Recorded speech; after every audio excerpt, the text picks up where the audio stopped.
কোরআনের মজলিসে বসবে না। আরেকটা কাজ ওয়ালগাউ ফীহি লাআল্লাকুম তাগলিবুন, ওয়ালগাউ ফীহি, এবং বিশৃঙ্খলা তৈরি করবে, ভিন্ন কিছু দিবে, তোমাদেরটা দিয়ে দিবে, তাইলে আশা করা যায় তোমরা জয়ী হবে।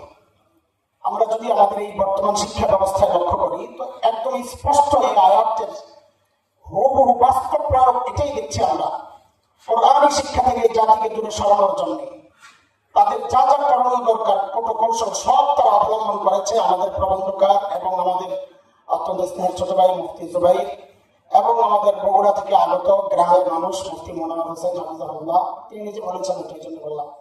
ওনাদের কথা থেকে আমরা বুঝেছি কত গভীর চক্রান্তের জাল তারা বিছিয়েছে। এখন আরো একটা রয়ে গেছে ওয়ালগাউ ফীহি, তোমাদের যেটা আচরণ দিয়ে বিশৃঙ্খলা তৈরি করা, সেইটুকু বাকি ছিল। এখন সেইটুকু বাস্তবায়নের জন্য 65,500 ক্লাস স্কুলে ওরা গানের নাচের শিক্ষক নিয়োগ দিচ্ছে। শুধু তাই না, আমার সন্তানকে একজন ট্রান্সজেন্ডার শিক্ষকের সামনে বসতে বাধ্য করা হবে। আমাদের একটা হৃদয়ের আকুতি, এটা আমার ট্যাক্সের পয়সা আমাদের বেতন আপনারা দিবেন। শুধু এই বিষয়টা না, আমার এই সন্তানকে আমরা কোথায় রেখে যাচ্ছি ভাই? আগামী 10 বছর পরে এই সন্তানগুলো কি হবে?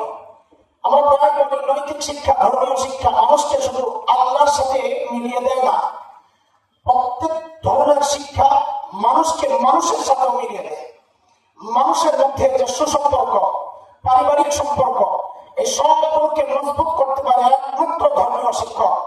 তার একটা প্রমাণ ছোট্ট করে আমি দিয়ে আমি শেষ করবো। এখানে মানব জমিনের কেউ আছেন, মানব জমিন পত্রিকার কেউ আসছেন? হয়তো নাই। কয়েক বছর আগে ওদের একটা রিপোর্ট আমি পড়েছি, গবেষণা, এখনো চান্স দিলে হয়তো পাওয়া যাবে।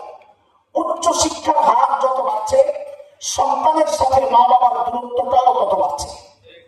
এই কথাটা অস্বীকারের সুযোগ নাই। এই জন্য কয়েকদিন আগে আমরা একজন মেয়েকে দেখেছি তার বাবা মাকে আদালতে ওঠাতে। কয়েকদিন আগে দেখেছি এক সহকারী মেয়ে তার পার্টনারকে নিয়ে তার ঘরে থাকতে চাইতে গেলে তার বাবা কর্তৃক বাধাগ্রস্ত হয়ে বাবাকে হত্যা করেছে। এগুলো সব কিছুর পেছনে মূল হচ্ছে ধর্মীয় শিক্ষা না থাকা। নৈতিক শিক্ষা শুধু মানুষকে আল্লাহর সাথে মিলিয়ে দেয়, শুধু তাই না, এই সুন্দর সমাজ যদি আমরা রাখতে চাই, আমাদের নৈতিকতা যদি এই সমাজে রাখতে চাই, সন্তানগুলোকে যদি সুন্দরভাবে আমরা করতে চাই, ধর্মীয় শিক্ষার কোনো বিকল্প নাই। এটা ওয়াজ নসিহতের বিষয় না, এটা চরম বাস্তবতার বিষয়। আপনারা এই সমাজের মানুষের কাছে এই কথাগুলো ছড়িয়ে দেন।